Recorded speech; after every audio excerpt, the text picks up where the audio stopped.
very, very warm welcome to you. You're listening to The Music Business Buddy with me, Johnny Amos, podcasting out of Birmingham in England.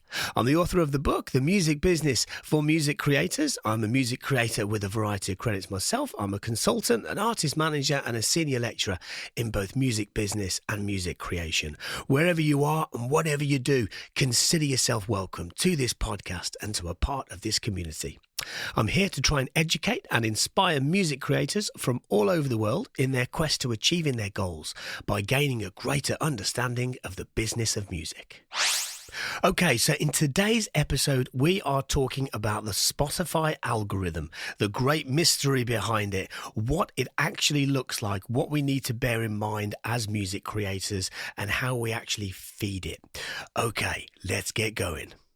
Okay, so understanding how Spotify's algorithm is built is somewhat comparable to understanding the recipe for McDonald's Big Mac sauce, i.e., it's a secret, right? It's undisclosed proprietary information that nobody has the legal right to publish or to talk about, right? There's probably major executives at Spotify that can't fully understand or explain it. I might be wrong about that, but I bet I'm not. However, through studies, through research and through testing, we can come pretty close to understanding how the algorithm is pieced together by exploring some of its key elements. So it's not possible for music creators or anybody else for that matter to hack or to cheat their way to growth. The algorithm is way too sophisticated for that. In my view, it is the most advanced digital recommendation system ever known to man. There are ways, however, that music creators can feed that algorithm, and it starts with understanding, its probable fundamental operations. So I see 6 parts to the algorithm, and let's get into it. Okay, element number 1, natural language processing. I've spoken about this before on the podcast. It's a big part of many different algorithms, and Spotify most certainly use it. NLP, if anybody's never heard of it before, natural language processing, it enables technology to understand text and speech.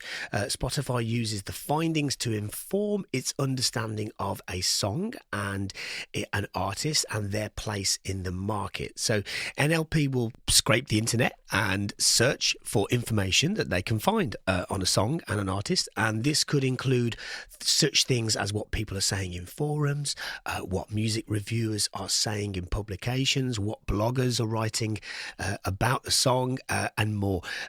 Spotify seeks to understand how the song is being heard and understood outside of its platform. So NLP also aids Spotify in analysing a song's lyrics, which can help to inform them as to kind of key themes and moods when they look at kind of paradigmatic analysis of themes. Something which is very useful, by the way, in the context of creating recommendations, NLP. So it's used for song categorization and also metadata tracking. So if to summarize that, it's words. People's words in the song, words about the song, all sorts of anything to do where it can grab text from the internet, from web harvesting, to inform them of what is going on with that song outside of Spotify. Remember, Spotify wants songs to be big on their platform, but they don't want them to be huge on their platform and completely unheard anywhere else. It makes them higher risk. So one of the ways that they negate that risk is by using NLP. Okay, element 2. Collaborative filtering. So this is where the platform analyzes the listening history of a user and searches for other users with similar tastes and then groups them. Consumers don't know that that's happening, but that is happening, right? The way I think about collaborative filtering is to have, like, imagine sort of 20 trees inside of a park. They all kind of stood close to each other. They may not communicate, but their roots are touching, right? Think about it's a weird analogy, but if you're still with me on that one, it really means that there are combined interests that all of us have that we don't necessarily communicate verbally. So there's certain tendencies that we have when we listen to music. Maybe our guilty pleasures are listening to this band at a certain certain time through a certain way. All of those things are collaborative filtering, and they are drawing the tastes between people. So once those patterns have been identified amongst listeners, comparisons are then drawn between them, and preferences are based on like songs and artists and playlists, moods. And once Spotify has a greater understanding of a listener's profile, that listener is introduced to music that they have not yet heard on the platform, but that has already been enjoyed by listeners with similar tastes. I hope that makes sense. Remember that, new music is absolutely crucial to the entirety of how the Spotify algorithm functions, but new music doesn't necessarily have to be things that are released last week or this week or next week. It's new to that listener. So it could be that you've got songs that are sat there kind of semi sort of dormant, haven't been, streamed regularly for 3 years, and all of a sudden they get a huge boost, and it's because of something else that you've done that's then triggered that aspect of collaborative filtering.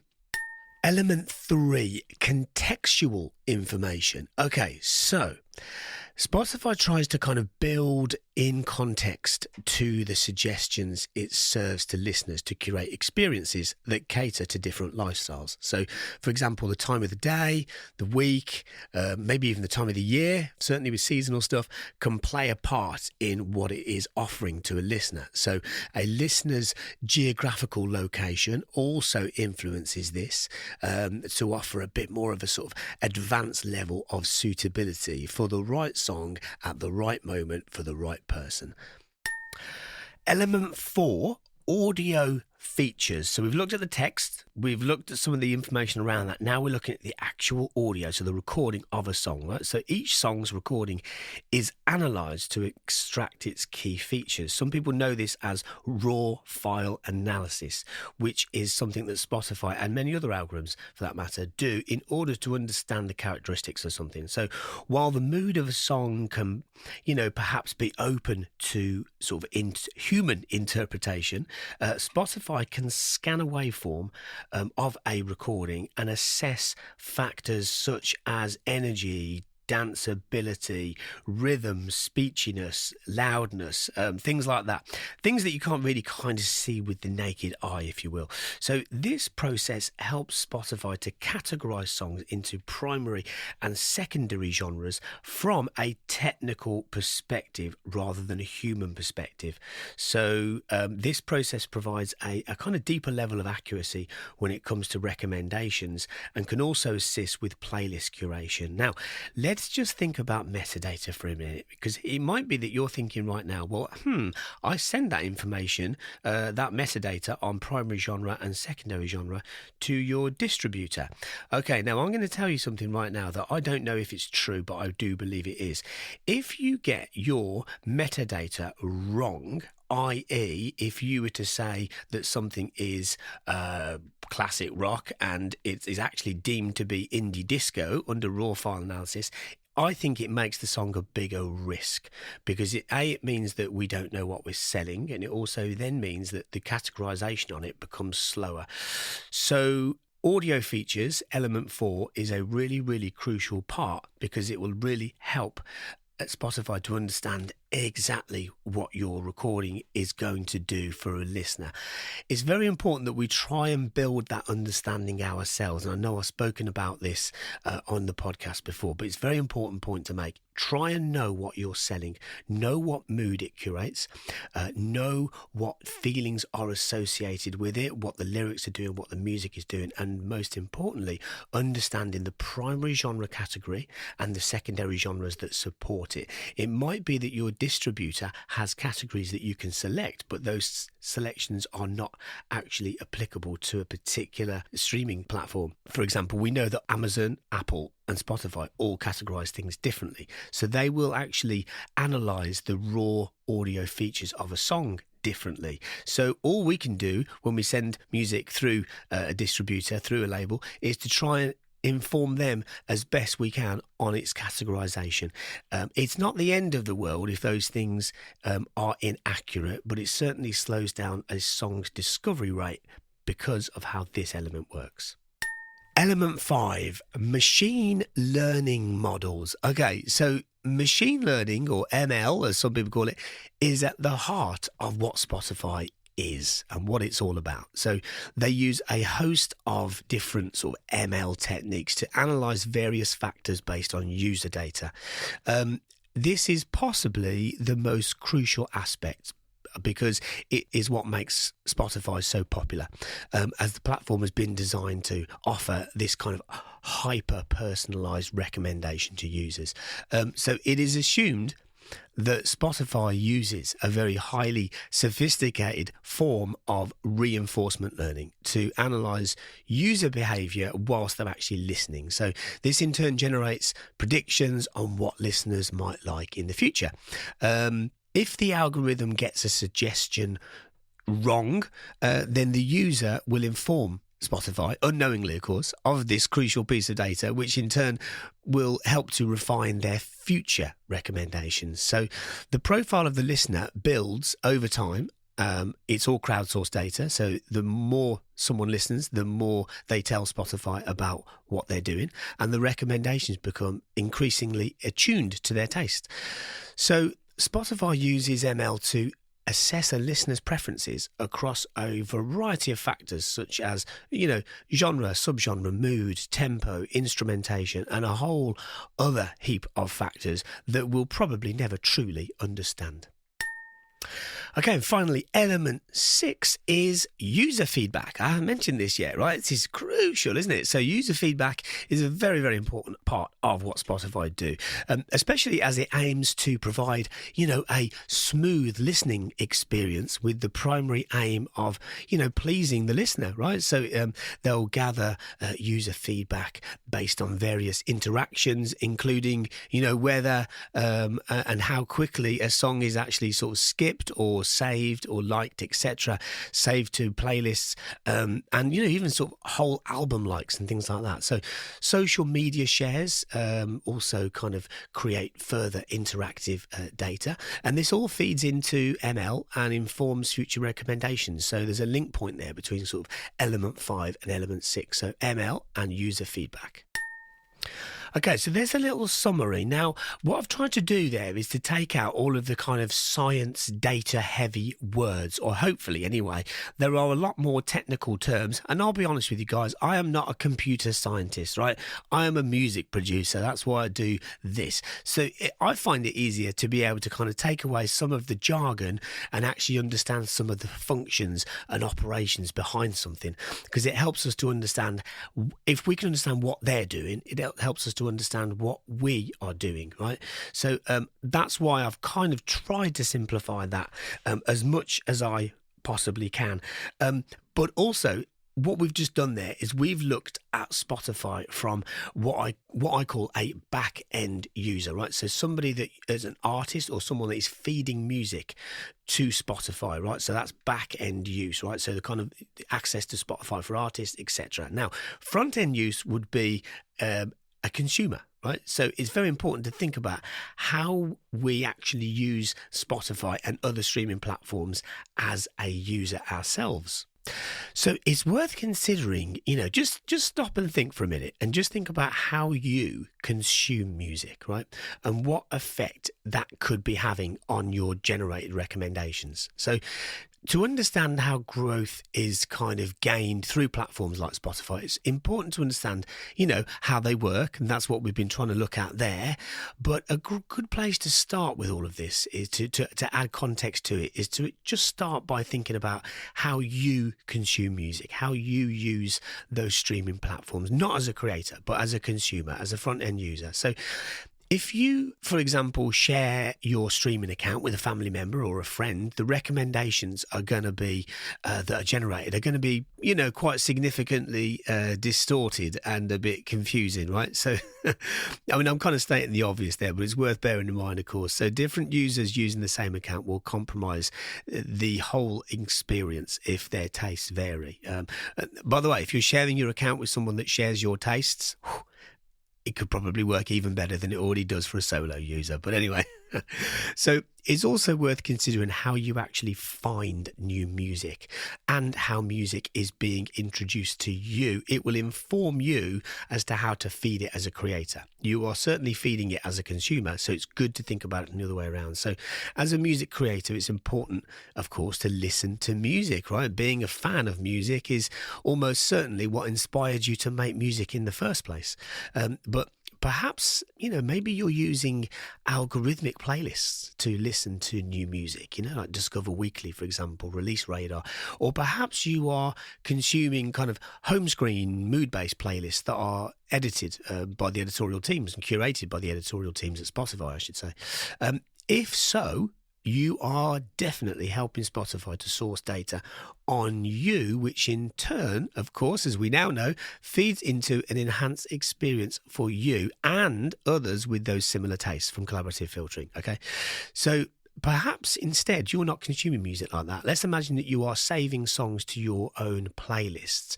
Well, if you're doing that, the outcome is equally as desirable for Spotify because you are helping them to understand you and your habits on an even greater scale, especially when, even though we're all unique, we have patterns, right? So when those patterns are then compared to others, it tells them even more about what might be suitable for you. So perhaps also, by the way, those playlists that you are sort of self-curating can be enjoyed, right, by others with similar tastes, in which case perhaps, there is an influential tastemaker inside of you who is ready to curate for others. Maybe you even want to make it collaborative and you can collaborate on playlists with other people.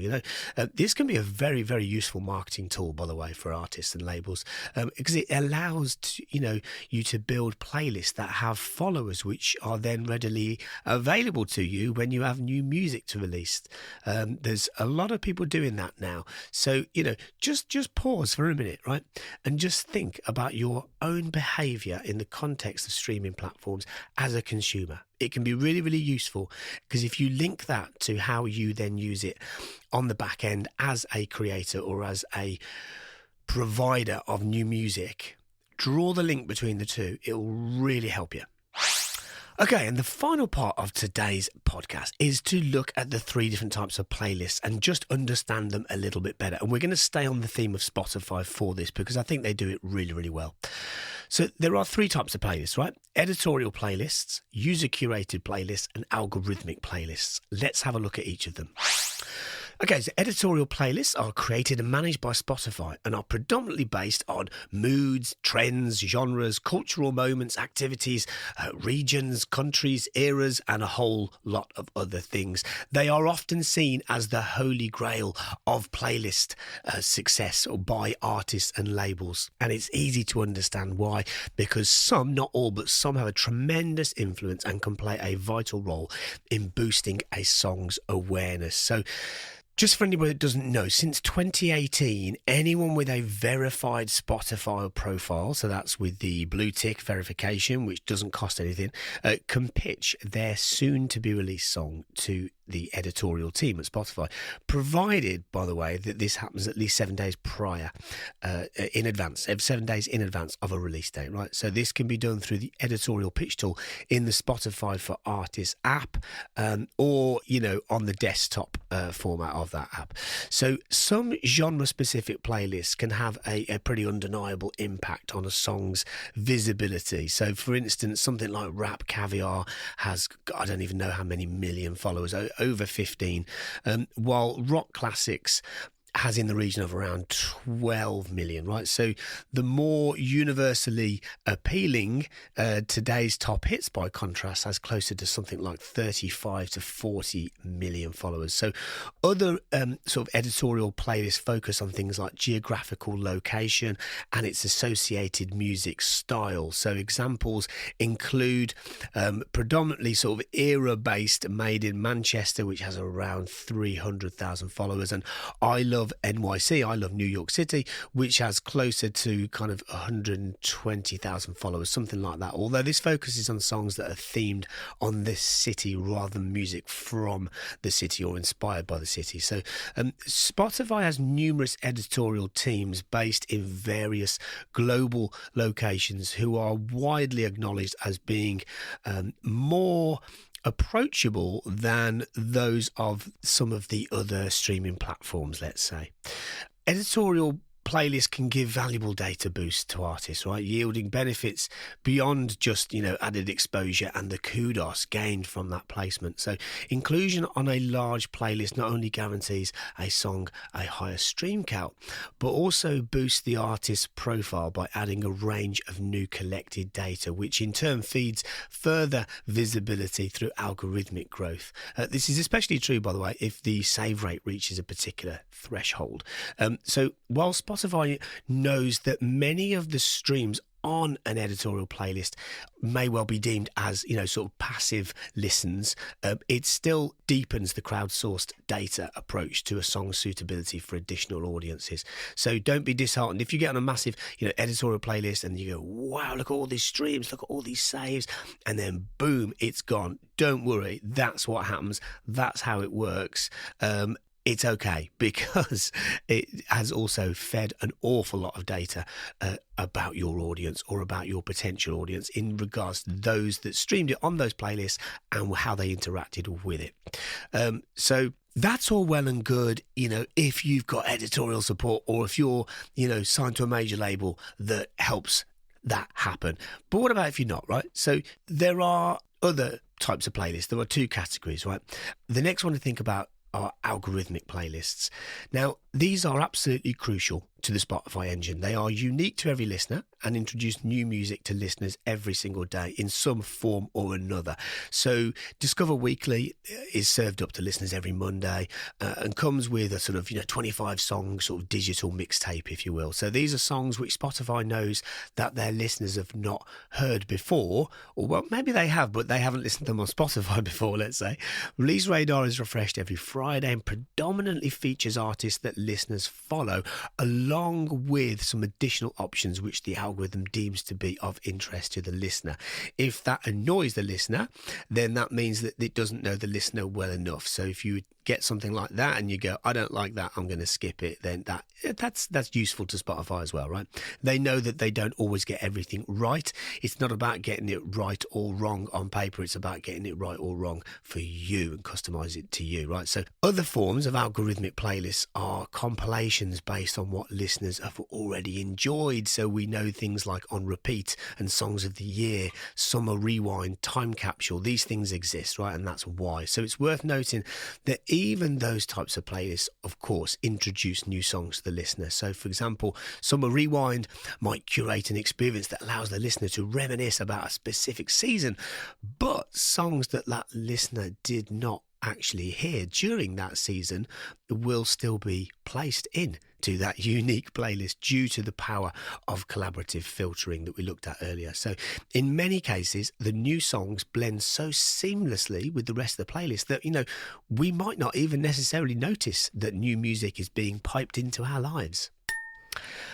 Now, the other thing is, of course, the platform recognises that listeners have eclectic tastes and tries to cater to this through its daily mixes. And so these are usually between 4 and 9 different daily mixes that are available to each unique listener. And they're numbered, right? So daily mix 1, daily mix 2, and so on and so forth, with a kind of a summary of the artists featured on the playlist underneath. So if you have quite a lot of those, that means that you listen to a lot of different music. So, they're not named by genre, but the style of music is clearly indicated by the acts that are in that description, right? So, I guess it blends familiarity and also, of course, fresh music. So those are all very, very good gateways for new music to break through to new listeners. And it's very, very good, of course, to be looking at Spotify for Artists and looking at the source of your streams and then seeing if some of them come through daily mixes.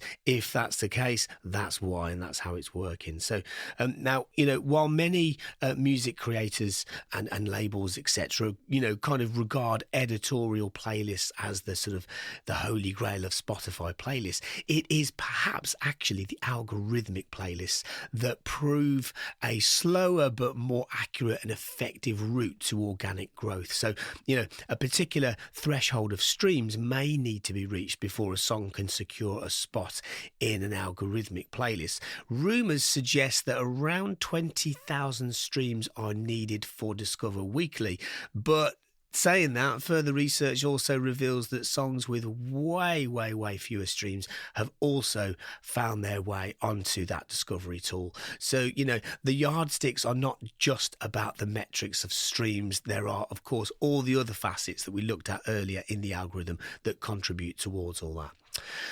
And finally, there are user-curated playlists. Now, user-created playlists can be created and managed by anyone, right? And therefore can vary significantly in terms of influence. They include everything from, privately curated fan playlists through to, artist playlists, right up to the playlists of influential third-party curators with a large audience. So those are the kind of curators that you would be able to pitch to on places like Groover and Submit Hub, for example. Also, many independent record companies have their own playlists, which would fall under that category. And even major labels, by the way, curate their own playlists, and they look like they're kind of, not in any way associated with a major label, but they are. Also there are now, independent companies that manage their own playlist range. And there are other playlists that started out maybe as like some kind of fan page, but have grown into something more influential. Kind of like how YouTube works, right? When you start off with, even though their algorithm is kind of built more for content creation than for music, YouTube is still the giant. So undeniably, Spotify have looked at YouTube and gone, what have they done right? And that's one of the elements. Now, a placement on an influential tastemaker's playlist can sometimes generate more streams and traction than a placement on an editorial playlist, which is kind of hard to imagine, but it's true. I can assure you, I've looked at the data, I've seen it. It's a thing. So don't underestimate the power of user-curated playlists, because actually it's one of the key things that underpins grassroots growth and gets it climbing up the algorithmic ranks into editorial playlists. And relax. Okay, we're done. So I hope you found that useful, everybody. I do try my absolute utmost to try and simplify things as much as possible. I think that's a good thing to do in music and in life in general, really, I suppose, because it's good to not get too caught up in, I don't know how this works, therefore I can't do it. So hopefully an episode like this today enables you to be able to go, do you know what? I kind of get that now. Okay, right, I can bear that in mind. Oh, boom, yeah, it's worked. Brilliant. Okay. Oh, wow. So actually, you listening to this episode today has been a crucial investment in your time, and I wish with all my heart good luck to you in everything you're doing today and moving forward. Okay, that's enough from me today. I wish you a great day. Feel free to reach out anytime you like, and may the force be with you.